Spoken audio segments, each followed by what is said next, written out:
So because this is a very cold night, I want to make something nice for the kids, something sweet, a homemade snack.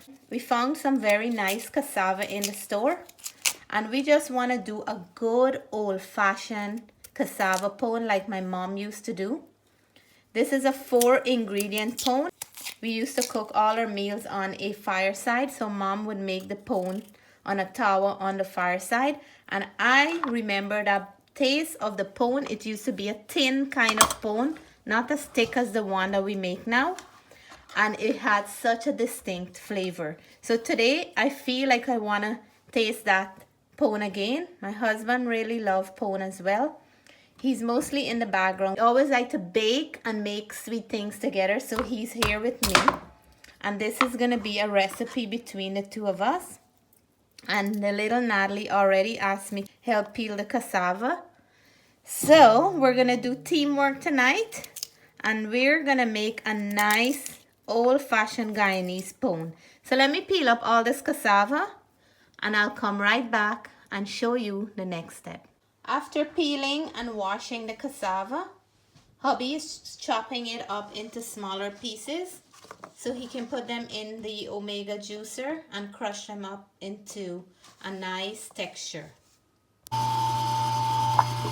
So hubby is grinding the cassava now in our Omega juicer. This machine helps out a lot when it comes to recipe like these ones. And this is the texture we're getting here, a perfect texture, just like when you're grating it on a hand grater. And of course, for pone, you need coconut, and fresh coconut will do the justice.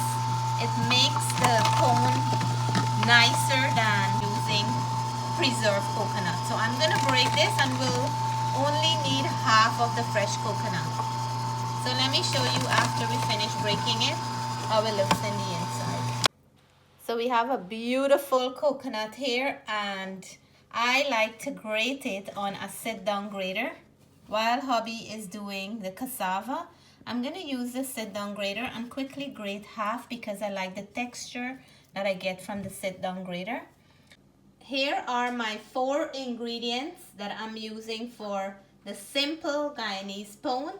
I have here some black pepper, and we will need a lot of this. You have to taste it in the pone when you make it.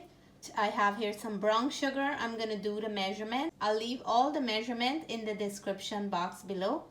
I have my half grated coconut here, and after hubby grind the cassava, this is how much we got out of it. So I'm going to do the measurement now because I want to be accurate in how much cassava I'm adding, and sugar and coconut and so on. So let's start the measuring process. So we're gonna go in now and measure the cassava. I have a 1 cup of measure here. So 1 cup.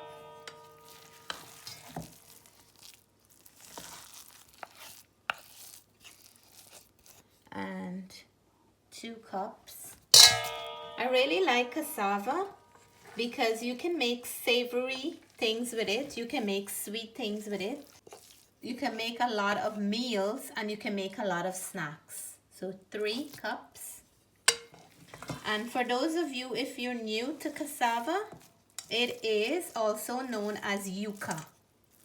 It's a root vegetable, and it is well known in the Caribbean and a lot of different countries around the world. So we have 4 so far. 5. We're gonna have pone to last for the whole week. 5 and 6. We're gonna get 6 cups out of that. I have the rest here. Yep, let's say 6 cups of grated cassava.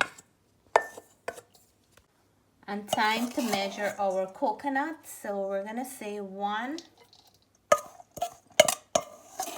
and little bit more than half. So we're gonna say 1 3/4 cup of coconut, and then we're gonna mix a little bit here. And now we're gonna go in with the sugar. So I have enough pone here for the whole YouTube family, or if I was still living in Wakenham Island, for the whole island. All are invited for pone. And back then, when you make stuff, you will share with your neighbors a few houses down the road, because that's how we did it back then. So I'm gonna nicely mix my sugar and my coconut into the cassava. And we're gonna go in here with our black pepper. So we need a nice portion. I'm gonna start working on getting a good portion here. If you look carefully, you can see that I have a lot of black pepper all over. You want to taste that black pepper into the pone. That's what I remember when Mom used to make it. So we're gonna mix it all over nicely so we can evenly distribute all the ingredients here.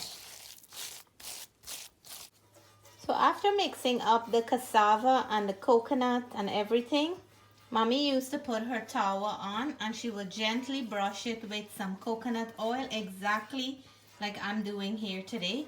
I'm using coconut oil. You have to make sure that your pan is well coated to avoid any sticking. And then once your pan is warm, she'll cook it on medium heat, and I'm waiting for my pan to warm up, and then I'll show you how we apply it to the tawa. If you don't have a tawa and you want to make this, you can certainly do it in a frying pan and you will get the same result. So I'm just gonna apply some. You can hear that sizzle there, and I'm gonna flatten. We're gonna make a little bit thicker than an inch. We're gonna flatten this out on the entire tawa to make sure that we evenly spread it out. And cassava, when put on heat, it usually gets like a gooey kind of texture. So once this heat up properly, it's gonna start holding everything here, like it's gonna glue everything up here. And this is what I remember Mommy used to do when she make cassava pone. It used to be one that we would sit down there, wait patiently for it to be done,